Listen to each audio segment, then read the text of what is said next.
بسم اللہ الرحمن الرحیم۔ جس گھر میں رات کو سونے سے پہلے یہ ایک آیت پڑھی جاتی ہے وہاں رزق کے فرشتے بوریاں بھر بھر کے لاتے ہیں۔ یقین نہیں آتا تو پڑھ کر دیکھ لو۔ آج کا جو میرا وظیفہ ہے یہ وظیفہ جس گھر میں بھی کیا جاتا ہے، یعنی کہ جس گھر میں بھی رات کو سونے سے پہلے یہ سورہ مبارکہ پڑھی جاتی ہے وہاں رزق کے فرشتے بوریاں بھر بھر کے لاتے ہیں۔ یقین نہیں آتا تو آپ لوگ پڑھ کر دیکھ لیں، پھر ہی آپ کو اس وظیفے کی طاقت کا اندازہ ہوگا۔ قرآن پاک جو ہے یہ اتنی مبارک کتاب ہے، یہ اتنی پیاری کتاب ہے کہ قرآن پاک میں شفا کے نسخے بھی ہیں۔ ہر طرح کی بیماری، چاہے کوئی بھی بیماری ہو تو اس قرآن پاک میں شفا کے نسخے بھی ہیں، اور ہر طرح کی معاشی پریشانیوں کا حل بھی موجود ہے۔ جس طرح آج کل لوگ، آپ کو پتہ ہے، طرح طرح کی پریشانیوں کا شکار ہیں۔ ایک پریشانی ختم ہوتی ہے تو دوسری شروع ہو جاتی ہے۔ تو قرآن پاک جو ہے اس میں ہر طرح کی معاشی پریشانیوں کا حل موجود ہے۔ اگر آپ کا دل چاہتا ہے کہ آپ لوگ اپنے اللہ سے باتیں کرو تو قرآن پاک کھول کر پڑھ لیا کرو۔ خوش قسمت ہوتے ہیں وہ لوگ جن گھروں میں قرآن پاک کی تلاوت ہوتی ہے۔ اپنے تمام ویورز کو، اپنے تمام سبسکرائبرز کو کہنا چاہتا ہوں کہ بے شک ہر روز ایک رکوع بھی روزانہ پڑھو، ایک آیت بھی روزانہ پڑھو۔ تو قرآن پاک پڑھتے ہیں، قرآن پاک کو روزانہ پڑھا کرو۔ یقین جانو زندگی گزارنے کے ایسے ایسے رہنما اصول پتہ لگیں گے کہ آپ لوگ حیران رہ جاؤ گے۔ جو چیز آج اتنے سو سالوں کے بعد بتا رہی ہے، آج سے کئی سو سال پہلے قرآن پاک میں وہ چیز موجود ہے۔ تو پھر ہمیں زندگی اگر گزارنی ہے تو کیوں نہ اس طریقے سے گزاریں۔ دنیا کی جتنی بھی بڑی سے بڑی کتابیں ہیں وہ اس کے مقابلے میں کچھ بھی نہیں ہیں۔ قرآن پاک سب سے بہترین کتاب ہے، اور ہر پہلو پر اس میں روشنی ڈالی گئی ہے۔ چاہے کوئی بندہ قرض میں ڈوب چکا ہے، قرض میں غرق ہو چکا ہے، اسے سمجھ نہیں آتی کہ اس کا قرض کس طرح ادا ہوگا، تو وہ بھی قرآن پاک کی سورہ کوثر کو پڑھ لیا کرے۔ اس طرح کچھ اور سورہ مبارکہ ہیں، سورہ اخلاص ہے، سورہ رحمان ہے۔ کسی کو بری نظر لگ چکی ہے اور اس کے اثرات ظاہر ہونا شروع ہو گئے ہیں، ہر کام میں رکاوٹیں آ گئی ہیں، گھر میں پریشانیوں نے ڈیرے ڈال رکھے ہیں، تو وہ بھی سورہ فلق کو پڑھ لیا کرے۔ تو آج کا جو ہمارا وظیفہ ہے یہ بھی قرآن پاک کی ایک سورہ مبارکہ کا وظیفہ ہے۔ اس کو کر لینا، مالی حالات جتنے بھی خراب ہیں، معاشی حالات جتنے بھی خراب ہیں، اس وظیفے سے انشاءاللہ ہر طرح کا مسئلہ ختم ہو جائے گا، ہر طرح کی پریشانی ختم ہو جائے گی۔ فوری پیسوں کی ضرورت ہے تو وہ بھی انشاءاللہ آپ کو پیسے بھی مل جائیں گے۔ اس وظیفے سے غریب بھی ہے تو وہ بھی مالدار ہو جاتا ہے۔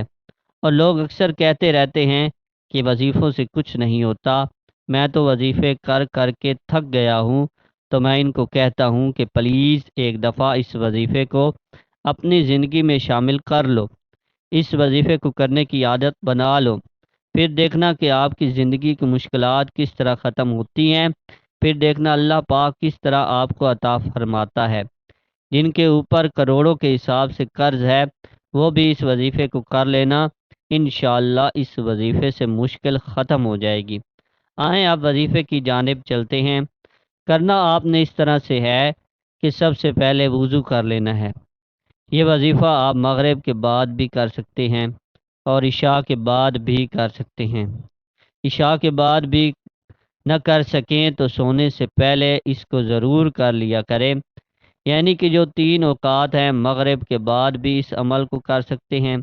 مغرب کے بعد جو اسلامی کیلنڈر ہے اس کے مطابق دن ختم ہو جاتا ہے، نئی تاریخ شروع ہو جاتی ہے۔ اسی طرح مغرب کے بعد اگر ہم اپنے کیلنڈر کو دیکھیں جنوری فروری والا تو بھی دن ختم ہو جاتا ہے، رات شروع ہو جاتی ہے۔ تو مغرب کے بعد اس وظیفے کو کر لیں، یا عشاء کے بعد کر لیں، یا سونے سے پہلے کر لیں۔ آسانی ہو گئی ہے آپ کے لیے، آپ کر سکتے ہیں۔ اس وظیفے کی شرط یہ ہے کہ اس کو مکمل یقین کے ساتھ کیا جائے اور مکمل یقین کے ساتھ دعا مانگی جائے۔ پھر آپ اس وظیفے کے اثرات دیکھیے گا۔ سب سے پہلے آپ نے وضو کر لینا ہے، 11 مرتبہ درود ابراہیمی پڑھ لینا ہے۔ اللہم صلی علی محمد وعلی آل محمد کما صلیت علی ابراہیم وعلی آل ابراہیم انک حمید مجید۔ اللہم بارک علی محمد وعلی آل محمد کما بارکت علی ابراہیم وعلی آل ابراہیم انک حمید مجید۔ اپنے اللہ سے دعا کر لینی ہے، میرے اللہ میرے اوپر تنگ دستی ہے، محتاجی ہے، رزق کی کمی ہے، یہ تمام کچھ دور فرما دے، یہ کر لینا۔ پھر آپ نے ایک مرتبہ سورہ واقعہ پڑھ لینی ہے، صرف ایک مرتبہ سورہ واقعہ۔ واقعہ قیامت کا نام ہے کیونکہ اس کا ہونا یقینی امر ہے، اس کا واقعہ ہونا حتمی امر ہے، نہ اسے کوئی ٹال سکے نہ ہٹا سکے، وہ اپنے مقررہ وقت پر آ کر ہی رہے گی۔ حضرت ابن مسعود رضی اللہ تعالیٰ عنہ سے روایت ہے کہ رسول اللہ صلی اللہ علیہ وآلہ وسلم نے ارشاد فرمایا، جو شخص ہر شب میں سورہ واقعہ پڑھتا ہے وہ کبھی بھی فاقے کی حالت کو نہیں پہنچتا۔ حضرت ابن مسعود رضی اللہ تعالیٰ عنہ اپنی لڑکیوں کو حکم دیا کرتے تھے کہ وہ ہر شب میں یہ سورہ پڑھا کریں، البتہ کوئی مخصوص وقت حدیث میں منقول نہیں ہے، اس لیے رات کو مغرب یا عشاء کے بعد جس وقت بھی سورہ واقعہ کی تلاوت کر لی جائے حدیث میں مذکور فضیلت حاصل ہو جائے گی۔ جب آپ ایک مرتبہ سورہ واقعہ پڑھ لیں تو پھر اپنے اللہ سے دعا کر لینی ہے، اللہ پاک آپ کے لیے رزق کے دروازے کھول دے گا، اللہ پاک آپ کو وہاں سے دے گا جس کا آپ نے سوچا نہیں ہوگا۔ یہ وظیفہ بڑا ہی مجرب عمل ہے، اس وظیفے سے ایسی ایسی جگہ سے آپ کو رزق ملے گا کہ آپ لوگ سوچ بھی نہیں سکتے۔ میری اللہ سے دعا ہے کہ اللہ پاک آپ لوگوں کی مشکلات کو ختم فرمائے، آپ کی ہر پریشانی کو ختم فرمائے، آپ کے رزق میں آپ کی روزی میں بہت زیادہ اضافہ ہو۔ جو بھی آپ وظیفہ کرتے ہیں، جو بھی عمل کرتے ہو، پورے یقین کے ساتھ کیا کرو، انشاءاللہ پھر وہ وظیفہ یا وہ جو عمل آپ کرو گے اس سے آپ کو بہت فائدہ ہوگا۔ دعا اللہ پاک سے فریاد کرنے، اس کے انعامات کے مستحق ہونے، اس کو راضی کرنے اور بخشش و مغفرت کا پروانہ حاصل کرنے کا نہایت آسان اور عمدہ ذریعہ ہے۔ دعا مانگنا حضور صلی اللہ علیہ وآلہ وسلم کی پیاری سنت، اللہ کریم کے نیک بندوں کی عادت، در حقیقت عبادت بلکہ مغز عبادت ہے، اور خطا کار بندوں کے حق میں اللہ پاک کی جانب سے ایک بڑی نعمت اور سعادت ہے۔ بندے کا مانگنا اللہ جلالہ کو بہت پسند ہے، جیسا کہ اللہ پاک ارشاد فرماتا ہے، میں دعا مانگنے والے کی دعا قبول کرتا ہوں جب وہ مجھے خالق و مالک پکارے۔ اللہ پاک نے ہمیں دعا مانگنے کا حکم دیا ہے اور ساتھ ہی دعا کی قبولیت کی نوید بھی سنائی ہے۔ اللہ پاک سے دعا کی قبولیت کی شرط یہ ہے کہ دعا کے وقت انسان کو چاہیے کہ پاک صاف ہو اور قبلہ رو دو زانو بیٹھ عاجزی کے ساتھ دعا مانگے۔ اہم چیز کی دعا سے پہلے کوئی نیک عمل مثلا صدقہ وغیرہ کرے اور دعا میں اللہ کا اس طرح ذکر کرے کہ اے اللہ میں نے محض آپ کی رضا کے لیے فلاں نیک عمل کیا ہے، آپ اس کی برکت سے میری دعا قبول فرما لیجئے۔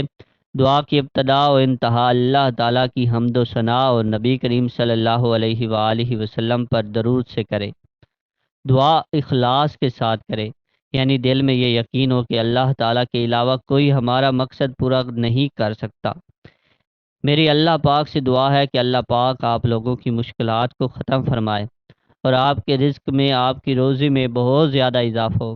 آپ ہمیشہ اللہ پاک سے غربت سے پناہ مانگا کریں، اللہ پاک سے دعا کیا کریں کہ میرے اللہ مجھے غربت سے دور رکھنا، کیونکہ غربت ایک ایسی چیز ہے، تنگ دستی ایک ایسی چیز ہے کہ انسان کی جو عزت نفس ہوتی ہے وہ ختم ہو جاتی ہے، انسان کرتا کچھ ہے، اس سے پھر برے فیصلے بھی ہوتے ہیں، گھر کا ماحول بھی خراب ہوتا ہے اور طرح طرح کی آزمائشیں بھی آتی ہیں۔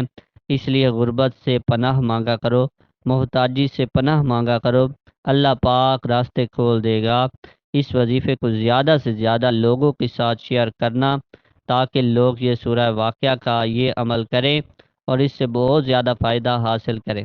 اپنا اور اپنے اہل خانہ کا خیال رکھیے گا۔ آخر میں آپ سے گزارش ہے کہ نماز کا اہتمام لازمی کریں اور ہمارے چینل علم دین کو ضرور سبسکرائب کریں تاکہ اس طرح کی ویڈیوز کا نوٹیفیکیشن آپ کو ضرور ملتا رہے، اور کمنٹ باکس میں اللہ تعالیٰ کے 99 ناموں میں سے ایک نام ضرور ٹائپ کریں۔ والسلام۔